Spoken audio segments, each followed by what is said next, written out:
99% people in the agency space are completely wrong about sales. The truth is, I've had my own agency for 8 years, and last year I did $23 million selling services to other brands and creators. So in this video, I'm going to be giving away my process, and essentially it's going to be broken down into 4 things. The first is actually how to do outreach correctly, and I'm going to give you away my framework, and I'm going to show you exactly what you shouldn't do. Second thing is what you should do before a meeting to prep yourself to be able to then go ahead and get ready for that sales call, for that meeting. Number 3, I'm going to give you away my actual framework of how I handle sales meetings. And no, there's no scripts, and there's going to be no packages. There's going to be no so terrible written information that we're just going to say to somebody. I'm going to tell you exactly what I do. And lastly, number 4, what do we do post a sales call to actually try to sign clients and land them? It all starts from outreach, right? The thing that we have to do as agency owners to be able to go and get a client. And normally there's 2 methods. Either you're going to automate that and you're going to use a bunch of different services, personalize some emails, you're going to sell mass emails out, right? You're going to send hundreds of emails every single day. You're going to find lists on Apollo. You're going to try to personalize that through Clay, and you're going to use Smart Lead, and you're going to, blitz out lots of emails, and hopefully people will come back, and that's your strategy. The truth is most people try that. And essentially it's a spray and pray strategy, and you're hoping someone will come back with something and something will happen. And a lot of new agency owners fall into the trap of thinking that's the smartest way because, you may be leveraging AI or whatever. It's truly smart, and that's the way for you to sign clients. On the other side is manual, and which is something that I've done a lot, and I believe is the right way to do outreach, especially if you are currently under $100,000 per month. You have the time to sit and really try to go to the right clients and try to approach them in the right way to sign them. And that is what I'm going to focus on when I talk about outreach, because that's my first piece of advice to anybody that wants to scale, is that you have to do it yourself, and you have to slow down. You have to outreach properly. You definitely have enough time in the day to be able to spend 50 minutes and find the right lead and be able to email them yourself and actually be able to get them to get back to you. Because 10 more clients could absolutely change your agency. Why would you leave it to chance and try this approach that almost everybody else is doing? And now even my mom will know what a terrible outreach message coming in is, because everybody gets it all the time, right? So it's so easy to stand out by just being a normal human being and talking normally. Anyway, let's jump straight into it. So this essentially is the guys that have access to some of my stuff will probably recognize this screen. Essentially, it's from Agency Insiders. I'm just going to jump into client acquisition, and I call it hot outreach. So hot outreach is the fact that you are trying to make it as hot as physically possible. So when you email somebody, it's actually going to work. Let me just jump into my framework. So just before I walk you through the framework and exactly what to do, the truth is, I've used this exact thing to sign some of the biggest people in the world. And the whole thinking behind it is that you want to showcase how good you are straight up front. There's some basic rules to outreach that I see people doing, which is completely wrong. People try to gatekeep. People try to use some cool, quirky thing. People will try to use some analogy. People will try to use some trick. And they think these methods are going to work. Ultimately, the method that will always work is like real value. So this framework is leveraging the fact that you have to be able to actually help somebody and have any value to provide, because then you'll be able to do this very easily. People that struggle to do this are the ones that are not going to be prepared to do any work. You want to send out lots of cold emails, and only if someone ever responds, then you'll actually pay attention and then trying to see, is this something I can do for this person? And then you're probably going to send your templated bullshit offer, 50 leads in 70 days and money back, whatever. And that's kind of hoping it hits and it may just work, right? It's just not how you do this. So let me just walk you through it. So for me, the best email structure in general, again, this is a framework, not a script, is that the first section is all about piquing interest, i.e. the problem you have found in their business. The second section is all about the value, what makes you an expert. You got to demonstrate that. And then it's the call to action. So what does that mean? Section 1, say the problem you have found, i.e. website is slow, your podcast clips are edited poorly, your current funnel for your brand is flawed. The number one thing I have found when you email someone, you can't be selfish, right? You have to, anyone that reads anything, the first rule essentially in copywriting is like, what's in it for me? You clicked on this video thinking, what's in it for me? right? You're not watching it for any other reason. You're trying to gain something. So every email you are sending someone, every DM you're sending someone, what's in it for them? That's why the very first thing has to be something that they are going to care about. So being able to highlight a particular problem or be able to advise them something that they may not know about or they are currently doing and you have a different angle on it. For example, if you're a paid ads agency, you can say, I checked out your Facebook ad library, I saw this ad, but if you did it like this, this could be better. And again, you actually have to say the thing. Just this morning, someone emailed me saying, oh, I can help your YouTube retention by this much. It's like, yeah, but how? He didn't say anything. All the emails are saying they could do this amazing thing, but they don't actually say how, right? So the guy was like, I can get 2 times your retention, 2 times your this, whatever. And it's like, no, you can't. A, you don't know what it is. B, you haven't said anything you would do that would actually make it different. Besides, I can just edit it better for you. Why would I ever come back to you to think like, okay, yeah, definitely you can help me. I definitely need to get back to this person. And that is the number one way to stand out. And will that take longer? Yes. Is that harder? Yes. But that is what it takes to be able to get people to come back and actually sign people and be able to grow an agency.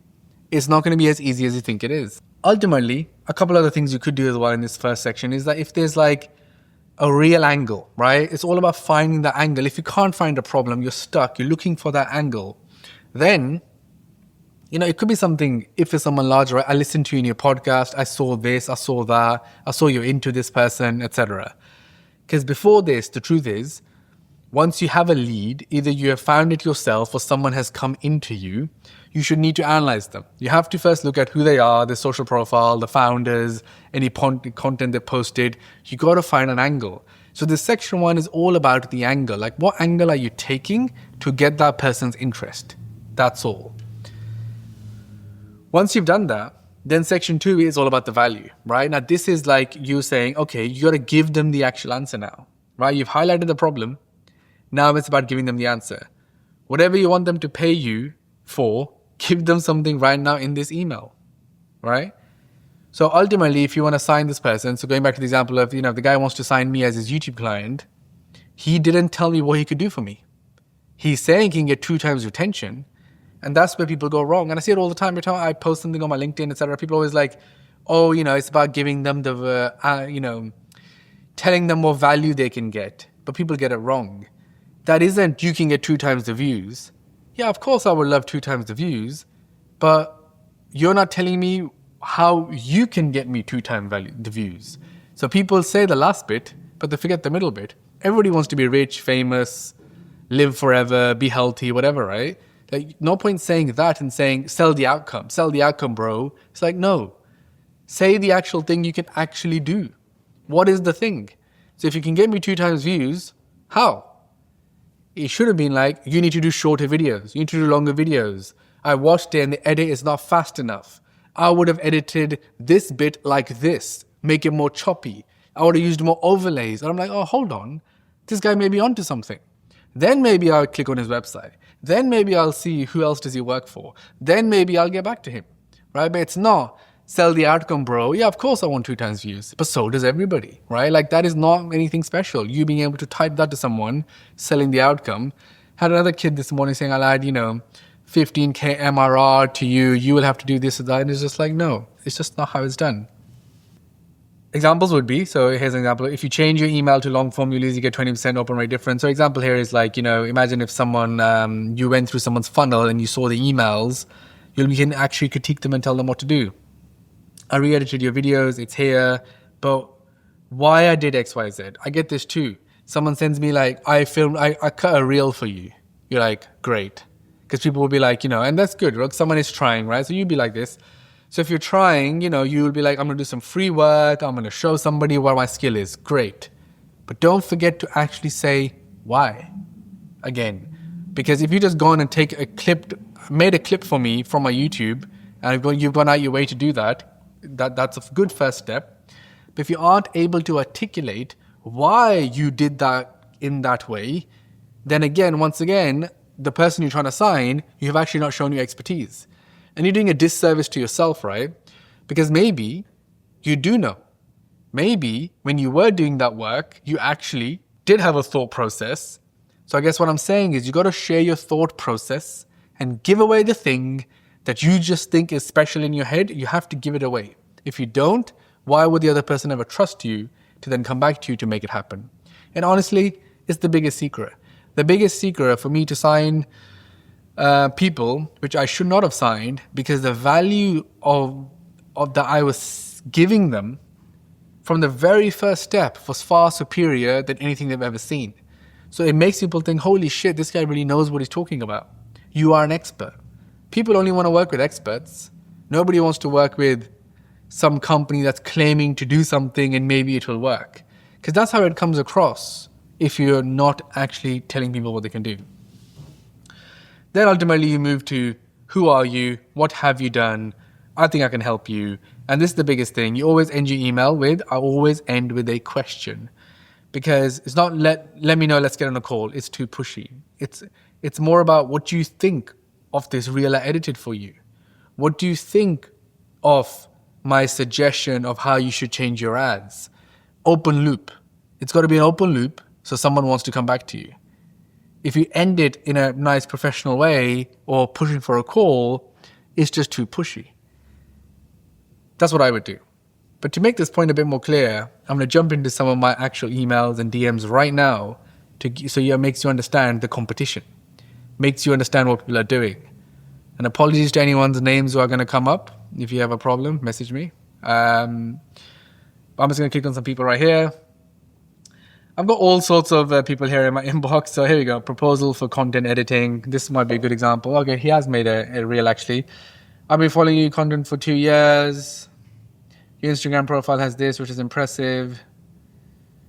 And I never like that as well because it's like you're highlighting stuff I already know. To demonstrate how I can help, I took your latest YouTube video and I made a sample free edit for you. Here's the link. Would you be able to booking a quick call with me this week? Right? So that exact mistake that we just spoke about, this guy has done.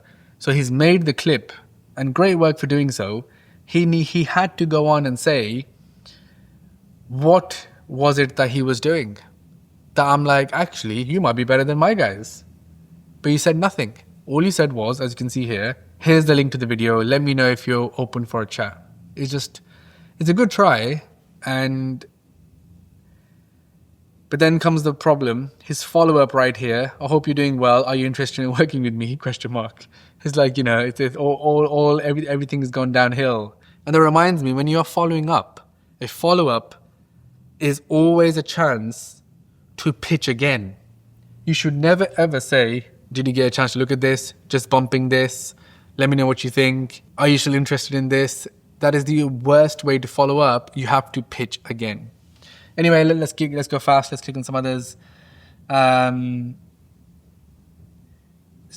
Stuff like this, right? Like this obviously is a cold outreach. I can see. Saw you posted 3 videos last month on YouTube. Guess you want to build a personal brand.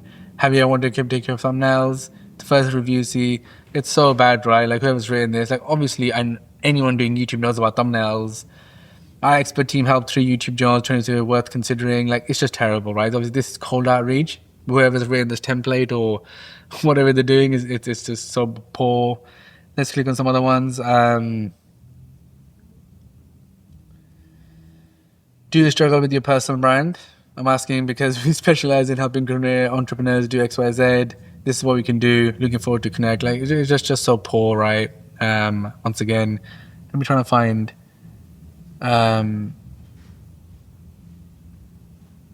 Here's another example. I trust this morning is treating you well. Waste of space. No point saying that. I was exploring Gemflow and your profile. I hope this is time to connect. I don't know who the right person is with this query. It's like one of the biggest mistakes people make is people type like they think. Like literally the guy's typing out loud, which is the worst thing you could do. He finally says who he is, then he says what the company does, then let me know if you're thingy. It's just not how you do it. I'm gonna jump into Twitter just because it's more a lot of people that are, I guess, like in the online space. There's the first guy here. I'm just gonna, as you can see, hi Shan, I'm looking to make a couple more partnerships. I'm sure you are. All of us are. All of us want to make more money. Don't know why you're telling me. If so, we can give you unlimited design support from the best e-com designers. Trained by a lead designer at Javi Coffee. I have no idea who they are. Why are you telling me? Why would I care? So you can scale way faster this year. How faster? Way faster. We partner with both DTC brands and agencies, and they save 60% versus hiring in-house. Like, again, random stat means nothing. 60% can mean absolutely nothing. If it's $1 and then it's 40 cents, you've saved 60%. You can get highest performing landing pages, ad creators, and conversion optimized websites. These are completely three different things, but completely three different design principles. You shouldn't mix and match it. Want to check our portfolio? ? Happy to do your first task for free. Like, almost everything about it is wrong. There's nothing in it for me. So what he's done is he's tried to say they have this lead designer with Jabby Coffee. So one of the big red flags is never reference like random people or random clients. You're assuming they live in your head, that they know who those people are, unless there's a massive person. I can do that because I can say, I helped Logan Paul with his Maverick clothing brand. And you would assume almost anybody on YouTube knows who Logan Paul is, being that he's 20 million plus subscribers, right? I could do that because I'm using a name that is literally so recognized, not a lead designer at Javi Coffee. Anyway, let's keep it moving. I don't know if this is meant to be a joke, but it says high name.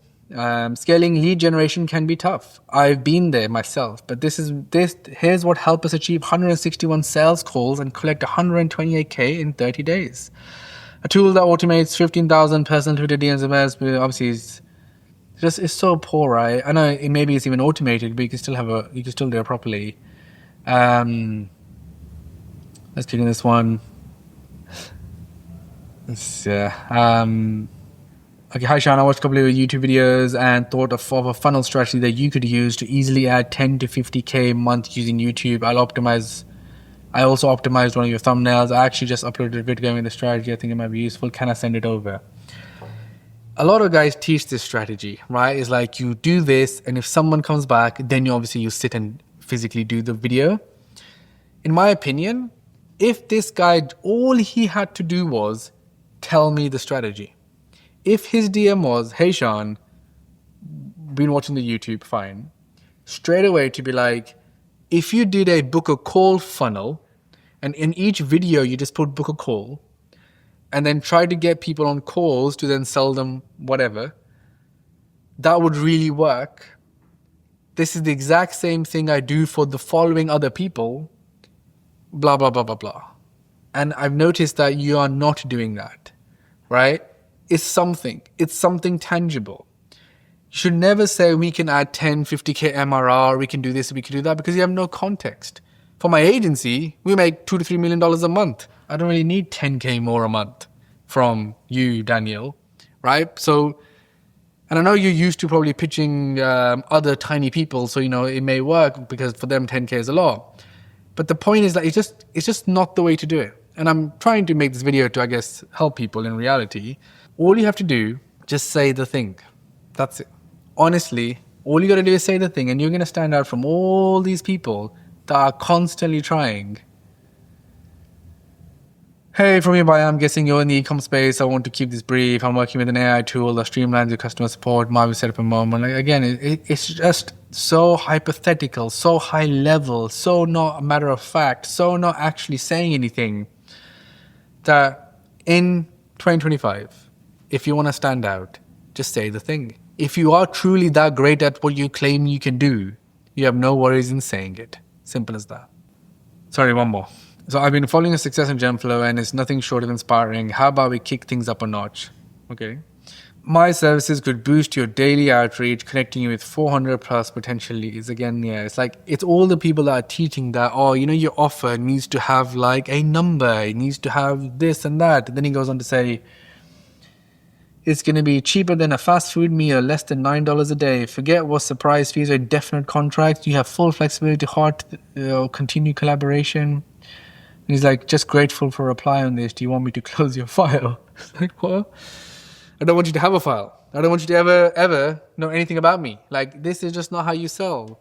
And I just feel bad because these guys are actually trying, right? And they have goals and they want to get somewhere in life. Just be normal. That's it. You don't need a hack. You don't need some crazy script. You don't need like some Twitter bot who's going to send thousands of these a day. Honestly, you just need to be normal. Just speak like you speak to your friend. to say, hey, I know DM outreach is probably not something that works or whatever, or you've tried or whatever, this is how I can do it, right? Going back to pique interest. How could this guy pique my interest? Here we need to say, do you know DMs get opened 70% more than emails? I'm like, interesting. And all we would come in, learn from you, your tone of voice, this, that, whatever, and then we could sit and do blah, blah, blah for you. Our approach is very simple. It's this. And we could plug whatever you want, right? If you want to plug a lead magnet, you want to plug a course, you want to plug your services, what is it that you want to plug? We can work with you that. It'd be a certain different style if you just spoke. Do you know, sometimes I get emails from some really big successful people. I actually have a call next week with a billionaire. And people speak so normally at the highest end. Literally, people will email in 2 lines saying, hey man, love your shit. I'm doing this. It'd be good to connect. People just talk. But for some reason in the online space, Twitter, info, agency space, everything is so hyper engineered that it just seems so fake. And it just doesn't cut through anymore because everyone's doing the same thing. Maybe it worked when this first came out because it was different. But in 2025, if you want to succeed, just be normal. Okay, so once you've done the outreach and you can use that template, send it out. And let's say you have a meeting booked. The hard work is done, right? And now it's about how you're going to go into this meeting and how we're going to actually succeed in it. For me, I'm a big believer of the preparation before and the things that you need to do. So I'm going to walk you through some of the stuff that I do when it comes to getting ready for a sales call. One of the first things is you have to start doing your research. You need to scour the social media, review all social platforms they're active on: Instagram, YouTube, TikTok, LinkedIn. Look for patterns in their content, audience engagement, comments. What's resonating with their audience? What are they getting the most traction? What do you think is not working, can be done better? You're trying to understand because you need this information retained in your brain so when you get to the sales call. Because all these small antidotes will help you so much at coming across as the expert. Versus you're just have your pitch ready to be able to customize and personalize that pitch. And again, the word personalized is used a lot in the industry, but people don't know how. This is how. Because you do the research, so you have enough angles and small points or whatever. The amount of times I'm in a call, I'll be like, oh yeah, I remember in that video you did this. And they'll just be like, yo, how does it, this guy's paying attention. Or I'll be like, oh, your welcome email had, I saw in your welcome email you're pushing 5%. How does that work for you guys? And they'll be like, whoa, all these little things make the other person think, yo, this guy really knows his stuff. And that's the biggest thing when you're coming across to someone brand new. It's all about you are the expert. It cannot be that you are finding everything out on the call and then reacting to it on the call or asking questions. One of the things a lot of sales scripts and sales frameworks have wrong is that they'll have lots of questions. They'll be like, so how is this today? Or how is that today? And that will prompt a answer to which then they will react and have an answer to that. Because they have nothing predefined because they haven't done the work. They're more focused on their script, less focused on the preparation for that individual client and the specific things you're looking for that meeting. Ultimately, you can search their brand online, Google them, look at reviews, Crunchbase if they're a bigger business or if they've ever raised. You can look at, just depends on who they are. There's so many places to go online to be able to get more information about their company. And the truth is, if none of that exists, already it's not looking good because it looks like they're either a new company or a non-successful company. And that already shows you how hard it's going to be. You can use AI tools like Perplexity to uncover pain points trending in the industry.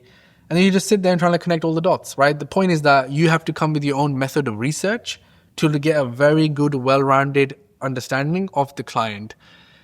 And there's nothing better than actually trying to consume their thing, right? So if they're a DTC brand, go on the website, click on all the products, see what's up. Go and look at reviews, see what's up. If they're a digital business, go and look at reviews, etc., see what's up. You go on the social media, look at the posts, look at the comments, you try, and all of that is only going to give you a little bit of information everywhere. I was pitching for an app once, and all I did to win that, I went on to the app store, went on the reviews, looked at all the negative reviews, and from that I knew exactly all the problems they deal with. And in the call I remember, I said, most apps that struggle have the following problems. And I remember they were their faces were but these are the problems that we're having. And I used that to position myself as a market leader, as a market expert. That was like, in my experience, I always see people having these problems.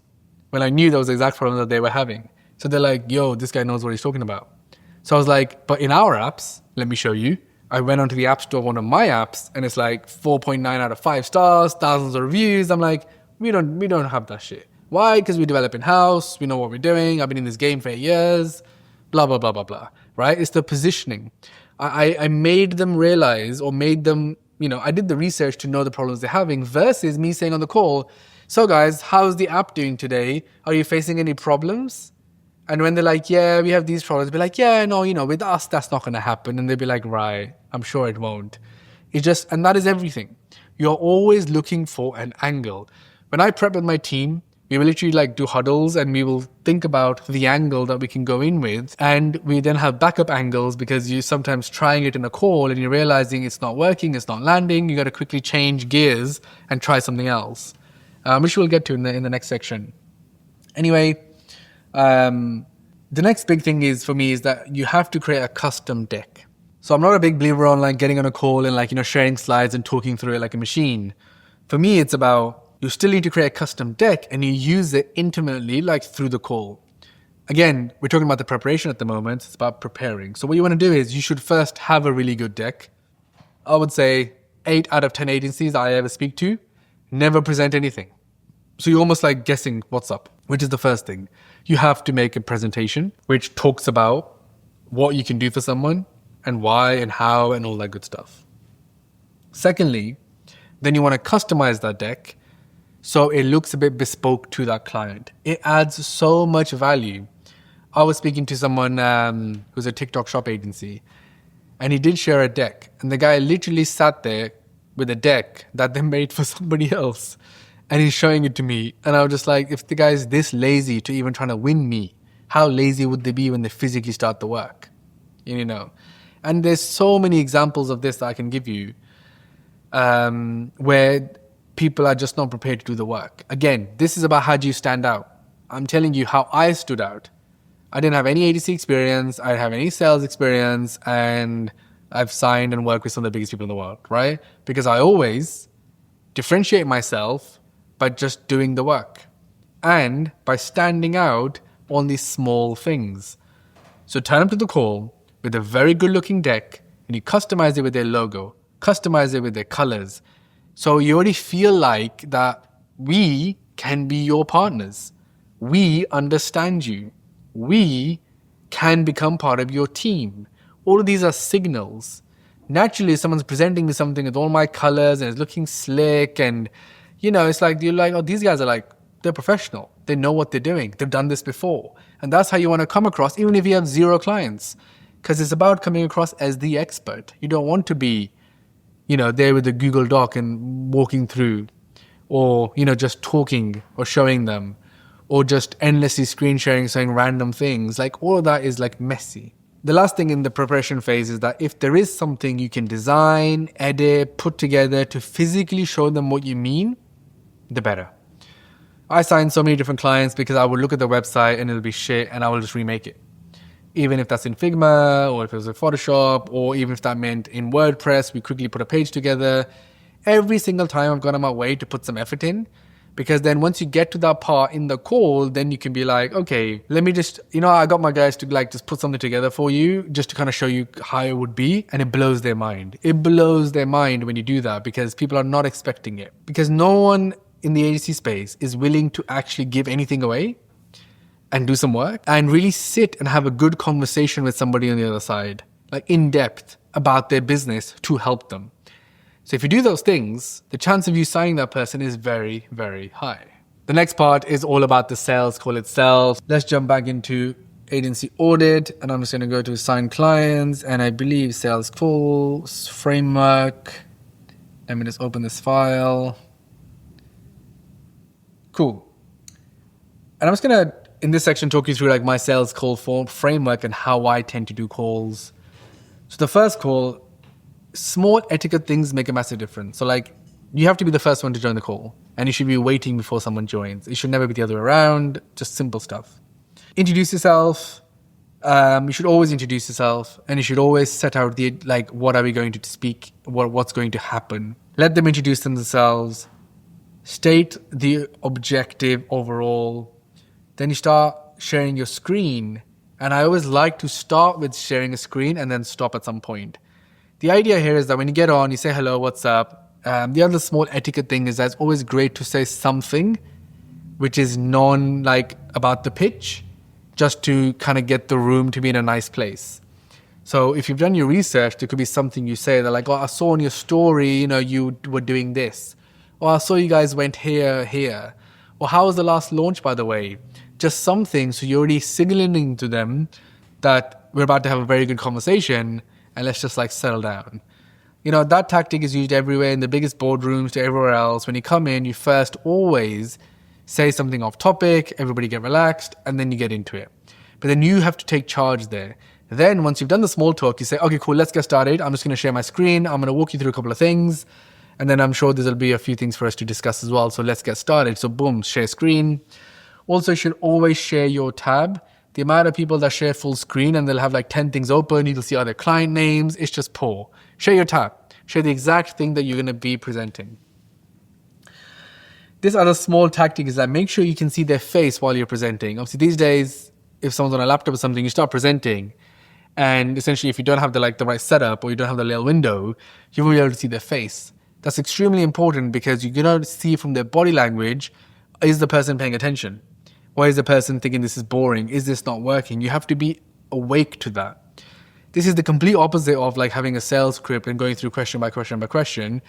This is about reacting to what's happening in the room, because ultimately that is the key thing here, because you are trying to get this person to work with you. When you're going through the slides, the most important thing is like not to just read what it says on the screen, because they will naturally be reading. You have to overlay, and you have to make it organic, and you have to make it conversational, right? So you're like, explain what's on the slide and just add more to it. Ask a question to be like, what do you guys think? Or have you ever done this? Like, make it into a conversation, even if the slide is there. A call's going well if there's discussion, slide by slide by slide. If you're just presenting a slide and then next, presenting a slide, next, it's not going well. One of the other things that I do a lot is that if the conversation starts to go well, what I would do is I would just stop sharing and just go further into that. Because sometimes your slides may no longer be accurate to where the conversation is going. One of the worst things that makes me cringe, and when my team do it, I feel like slapping them, is that don't pull up the next slide now because we have just spoken about this thing and clearly they're so interested in it. So let's not take the conversation somewhere else. Let's keep it to where they want it. So let's just go back to like the example I was using of like, I'm pitching someone to make an app for them. If the conversation I had got into is, shall we sell on the app stores or just on Stripe because the app stores take 30%. Let's say we get into that. I will be naturally answering it to be like, yes, because you would convert way more people globally if you're selling on the app store. Let's say the discussion is going there. The very last thing you want to do is keep a slide on the screen that is completely relevant. It's annoying. Number two, you then want to transition to like what you had predetermined in your deck, which no longer makes sense. So that's when you have to be fast and adapt and move to a relevant slide, which would make sense next. And if it means you have to skip 5 slides, it's okay. So many of my team members get like worked up on like, well, this was the pitch, this was the deck, we have to do it in this way, this was how I thought about it. And that's essentially even a lot of people that use scripts and frameworks also making that same mistake. Because there's no point asking like a dumb question if the conversation has gone somewhere else. It really could be the make or break in a conversation because you're asking the wrong thing. Next, what I would like to do honestly is that in my experience in that first call, unless someone is pressing on it, I would try to avoid price and try to get to what is it that they really want. So if someone's really, let's say you're a personal branding agency and they really want to grow fast and you're like, okay, would you be open to posting every day, every this, every that? Like, okay, I would get as much information as possible to then follow up with what would actually work for them from a pricing point of view and an offer point of view. Never ever get to a slide and say, well, guys, our bronze package is 5 reals and our gold package is 15 reals. I would think you guys should go for 15 reals because I want to make more money out of you. So please select that one, this one over here. That's not the right way. For me, this tactic has always worked because what you're doing is you're saying to someone, the overall message of that call is, let's have a great conversation. Let's really get into the things of what's the problems in your business today. You're trying to give them value right in the call to help them figure out how you can help them solve them, and give them real value, right, that they can take away. Then you want to follow up. And when you follow up the next time, then you can say, look, after all the conversation, I spoke with my team, I put something together, and then you have like the price that you are saying to them is going to cost them for you to actually then solve the problems for them. This tactic of how to do a call essentially is a very consulting approach. You're already treating them like a client. If I was to summarize, I guess, my approach, that's my biggest one. And no matter who it is, if I'm having a sales call, in reality, there's no difference to how I would treat it. It's just like a normal client call. I'm trying my best to help them out as best as possible. And everything I do is going to be tweaked and customized to what that person wants. And that makes them feel so special. And yes, you may get some people that are price hunting, that are looking to get your price and pushing on it. But naturally, then they're probably not the right person, because that's all they're doing. They're going to get 20 prices and they're trying to find the cheapest one. And normally that person is probably not going to be your best client, or it's going to be someone that's always going to be hard to work with. The final section when it comes to the sales process is you've done the meeting now, and now it's about the follow-ups. So for me, I would always look to book the next meeting in that first call. If not, then I will go away. I will work on the information that was requested and I will send that across. And then I'll be angling to get on the call again. But there's something that I do in that process which is very, very unique. I will try to then showcase more of how much of an expert I really am by sending them information throughout those 7-10 days between the first call and the second call to make them realize that I am the best at this. So that could be sending them industry links. That could be sending them another ad that I saw which would be great for them. That could be, like in this app example, another app and saying this feature would be amazing for you guys. Basically, you hit them in different angles to impress them. It's no different to if you were dating, if you went on like a first date. You don't just do nothing and hope a second date will happen. You are constantly going to be trying to impress that person to get to the second date. There's no difference when it comes to signing clients. So you want to do that as much as possible. I do a tactic which really works.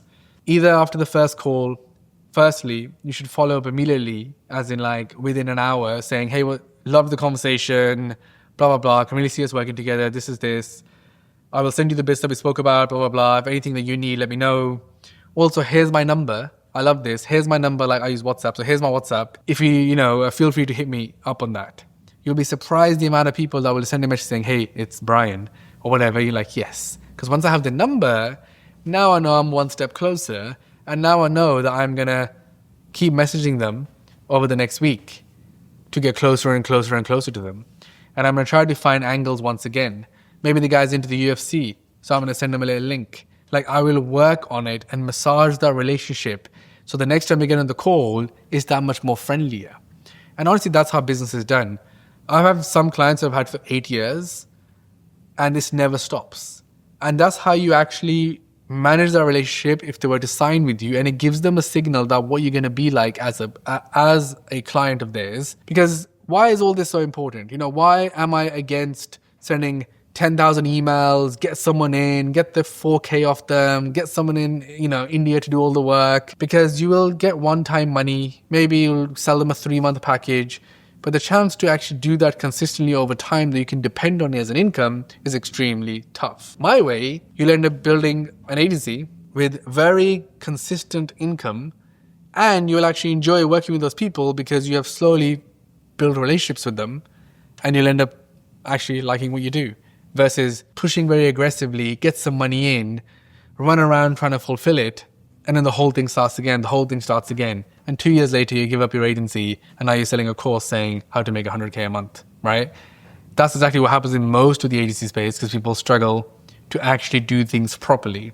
And some of the approach I've been talking about allows you to foster the relationships, because the biggest way to scale an agency is that you want to scale as your clients scale. If you stay with the same client over years and that person only gets bigger, is how you build your agency. It's the same with any software. The reason Shopify became insanely big, because the brands that were using Shopify became insanely big.